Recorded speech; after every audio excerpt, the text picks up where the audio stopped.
France have named their 42-man squad to tour Australia. Apologies, I've wasted a fair bit of whiteboard space here, but it was a pretty large side. 42 guys. Wasn't sure how much space I would need. We'll go over the squad, but first reaction to the squad is young. Young and relatively inexperienced. I would say that there's plenty of depth in French rugby. If you guys didn't follow the Autumn Nations Cup last year, which was kind of the impromptu competition they organised due to the pandemic to try and get some more rugby on with the end of year internationals cancelled, France opened the competition with their strongest team but ended up finishing it with their B team, you can say that in quotes, and they pushed the English team, which was pretty much made up of the squad that made the World Cup final, it's the extra time. So France have got a ton of depth, and a number of these guys in the squad who are in single-digit caps played in that Autumn Nations Cup final.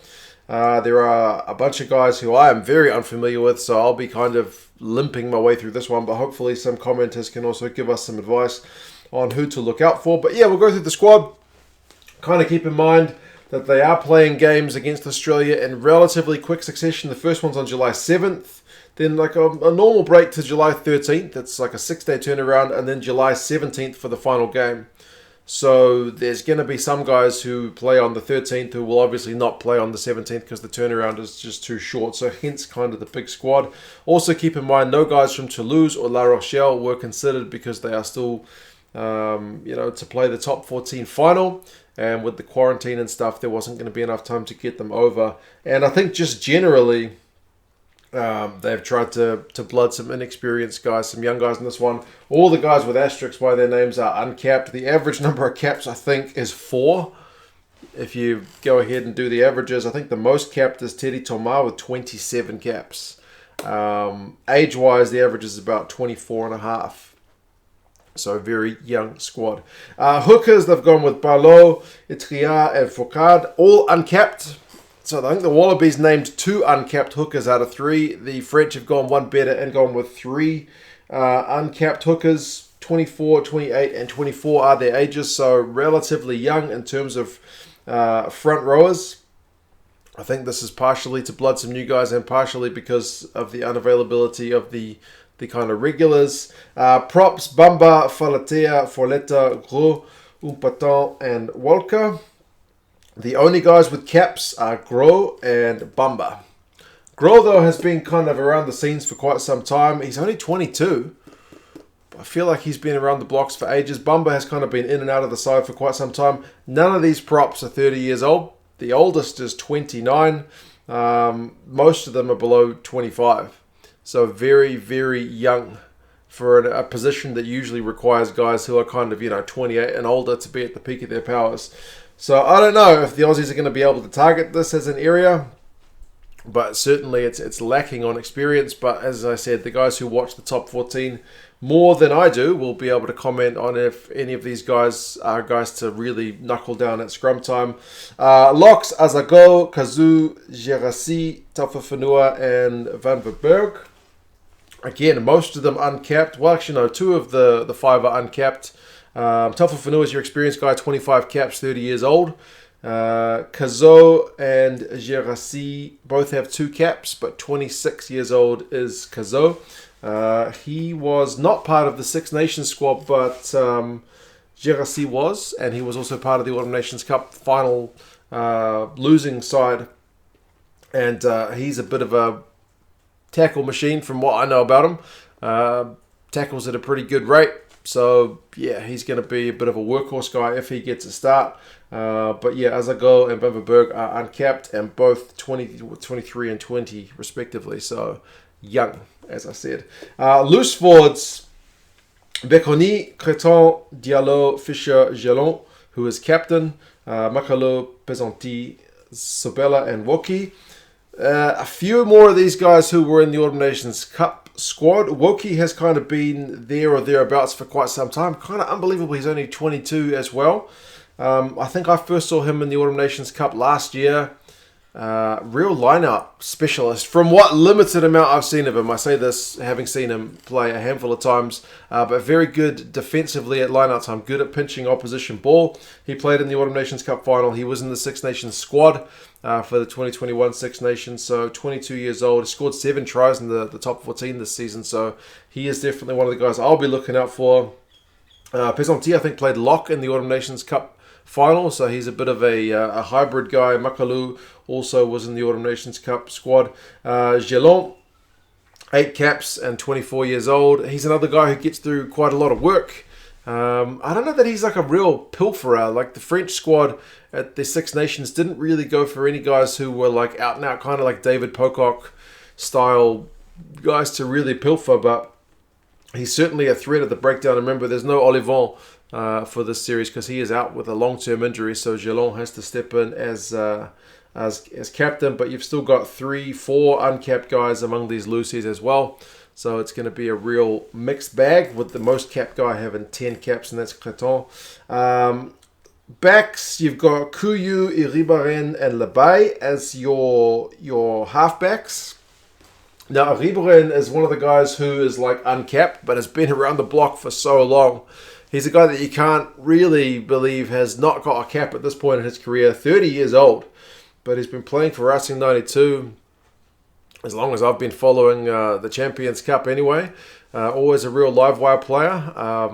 Dangerous. Like Racing 92 always play kind of, if you're a Super Rugby fan, like think Carlos Spencer Blues days kind of rugby. So Iribaren really fits in with that kind of style. Kuyu was the guy who was the Autumn Nations Cup scrum half, so maybe the number 1 guy, and he was also in the Six Nations squad as well. He's the capped guy with 5. The other guys alongside Lebay are uncapped, but varying in age. It's like the youngest guy is the guy with caps, whereas the oldest guy is still uncapped. Fly halves, Carbonell, Hastoy and Segon. Carbonell's the only guy I've really seen that much of. Good goal kicker, scored a few tries in the top 14 this year. He's been there with the French squad a wee bit as well, and he's another guy that's got a reputation for doing a bit of kind of crazy magic stuff as well. I think he's still behind Intermac and Jalibert in terms of the fly half pecking order, so it'll be good to see him run the show. I'm assuming he's going to be the guy, but again, guys closer to the game will be able to tell us a bit more. Other guys, midfielders, we've got Barassi, Danti, Reto, Villi, and Vincent as the midfielders.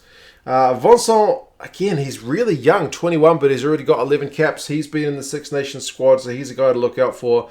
Barassi and Danti were guys who played in the Autumn Nations Cup, also kind of have that little bit of experience. Reto and Villi are uncapped. Villi is only 20 years old. Don't know anything about him, but I'll look out for him because, again, it's a bit of a learning experience for me. Outside backs, Cordon, Penot, Raka, Thomas, Villiers, Boutier, Bourreau, and Jaminet. I think that's one of the more experienced areas of the team, actually. It's bizarre. Like, you'd think you load your team with props and hookers who have got some caps, but it's the outside backs. Penot's got 22 caps. Thomas has got 27 caps. Thomas is your ultimate kind of risk-reward player. Not known for his defensive stuff, but does stuff ball in hand that nobody knows what he's going to do. I'm not even sure he knows what he's going to do, but it's often pretty magical. Scores some ridiculous tries. Villiers is a guy who I've also come to know from the Autumn Nations Cup and onwards. A little bit of a pocket rocket, not the biggest guy, but certainly very quick. I think he's got a sevens background. Raka played in that Autumn Nations Cup final. Fijian winger of playing for the French side now, so he's got 5 caps, been there in France for an age, so quick Fijian winger, kind of fits the stereotype, but he scored a bunch of tries in the top 14 this season. I think he's got 7. Pinot, likewise experienced, 24 years old. He's a bit of a power and speed guy as well, so they've certainly got heaps of depth there. Boutier with that huge kick of his. If you haven't seen him play before, you need to see him playing at fullback where he can literally kick it from his own 22 into the opposition 22. He did that, I think, in the was it 2020 or 2021 Six Nations? It was one of the best kicks you'll ever see. Like, very rarely is a kick for touch one of the highlights of the match, but his kick was absolutely phenomenal. So he's got a big old boot, 6 caps, 29 years old. But yeah, there's also a few uncapped guys in Cordon, Bourreau, and Jaminet. All of them under 23 and under. So, yep, you can tell from this video that it's going to be a learning experience for me as well, as I said, because a lot of these guys are uncapped. A lot of these guys have only played for France single-digit times if they have been capped. As I mentioned, the average age and cap number is both pretty low. I mean, the Aussie squad is young as well, but I would say it's more experienced than this without having to look at the numbers. It'll be interesting to see what the interest levels are like in Australia now that the squad has been named for the French, and it is pretty young. Some of the advertising stuff we saw, at least during Super Rugby, was showing the likes of Antoine Dupont in the marketing, saying, come and see this fella play. I don't think he was ever going to play, even if Toulouse hadn't made the final. I don't think Dupont would have travelled. I don't think Intermac would have travelled. It was always going to be a team for development, and I think that kind of makes sense. So some other big names, there's no Leroux, there's no Ficou. A lot of these guys who've, done their duties before are going to have a wee rest, and the young fellas can have a crack. But yeah, you guys let me know your thoughts on the squad. If I butchered it in the pronunciation, do sort me out there. That always helps out. And yeah, do leave some insights into some guys you are either looking forward to seeing. Any guys who missed out as well. I mean, I'm assuming a lot of the guys who we are expecting to see have been rested. I'm not sure how many have kind of fallen out of favour with the coach, but yeah, also who we should be looking out for, kind of what are their main strengths, like who are the big scrummages, is the line out going to struggle with these hookers, any particular big units in the backs. You guys let me know your thoughts, insights, very much welcome, and yeah, I'll talk to you guys again soon. See you later.